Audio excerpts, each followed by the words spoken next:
लाखो भाविकांचा श्रद्धास्थान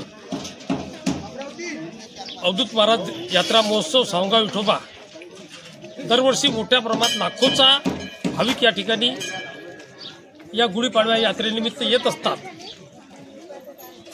आणि एक फार मोठं महाराष्ट्रातलं विदर्भातलं एक मोठं श्रद्धास्थान म्हणून नावलौकिक आलं आहे।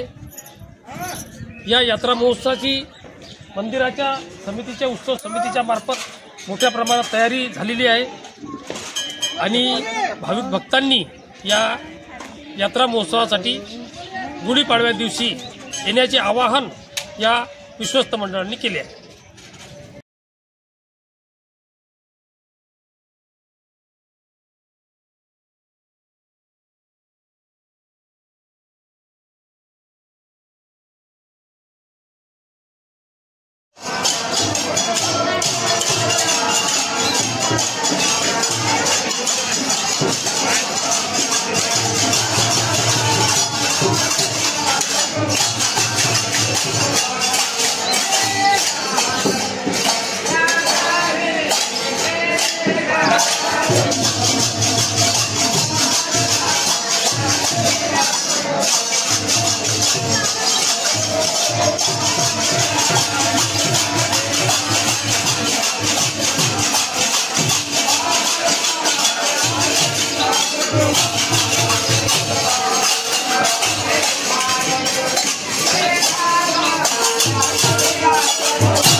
विठोबा संस्थान उर्फ श्रीकृष्ण अवधूत बुवा संस्थान येथे गुढीपाडवा रामनवमी यात्रा महोत्सवाचे आयोजन करण्यात आले आहे।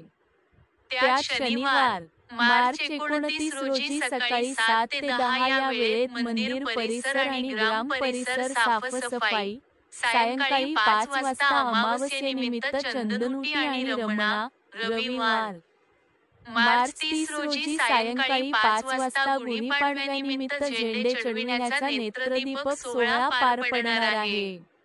संस्थानचे विश्वस्त चरणदास कांडलकर यांच्या हस्ते आणि लाखो भाविकांच्या उपस्थितीत हा सोहळा पार पडणार आहे। मार्च 31 ते 5 एप्रिल या कालावधीत संस्थानच्या वतीने विविध धार्मिक कार्यक्रम आयोजित करण्यात आले आहे।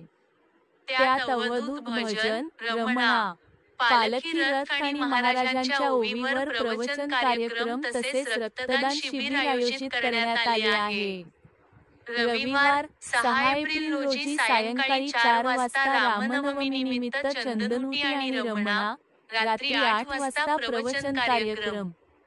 सोमवार 7 एप्रिल रोजी सकाळी 6.30 वाजता चैत्र मास मांडीच्या वाढव्या सजर्जानी प्रारंभ, दुपारी 1 वाजता महाप्रसादाचा कार्यक्रम पार पडणार आहे। या कार्यक्रमाचा भाविकांनी लाभ घ्यावा असे आवाहन संस्थानचे अध्यक्ष पुंजाराम नेमाडे, उपाध्यक्ष कृपासागर राऊत, सचिव अशोक सोनवाल, विश्वस्त विनायक पाटील, वामन रामटेके, गोविंद राठोड, अनिल बेलसरे, फुलसिंग राठोड, चरणदास कांडलकर, लक्ष्मण राठोड, वैभव मानकर, स्वप्नील चौधरी यांनी केले आहे।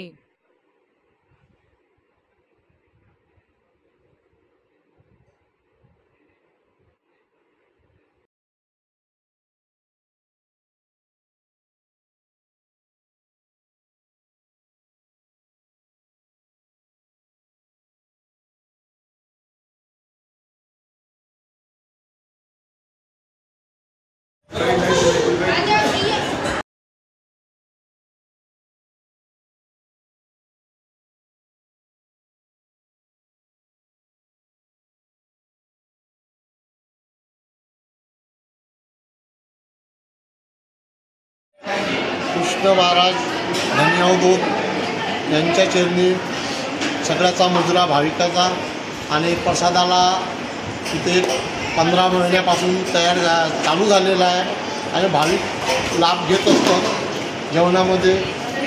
आणि जेवण चालू आहे दोन्ही टाईम, सकाळ आणि संध्याकाळ। भजनवाले असतो तर बाहेरचा कोणी भाविक असो त्यांना जेवणाचा आणि भाविक लोकच एक जेवणाचा सगळं काही दान देतात, त्याच्यावरच एक हे चालतात, दानवर एक संस्था चालतात आणि सगळे आणि विश्वस्त लोक त्याच्यावर सगळं लक्ष देत असते आणि लक्ष देऊन सगळ्याला जेवणाला कोणी उपाशी नाही राहायला पाहिजे अशी एक नोंद घेतात, एक विनंती करून त्याला जेवायला लावतात, आवाज देऊन लावतो जेवायला। अशी ही संस्थांचं जबाबदारी आहे आणि जबाबदारीने सगळे कामं करत असतो आम्ही।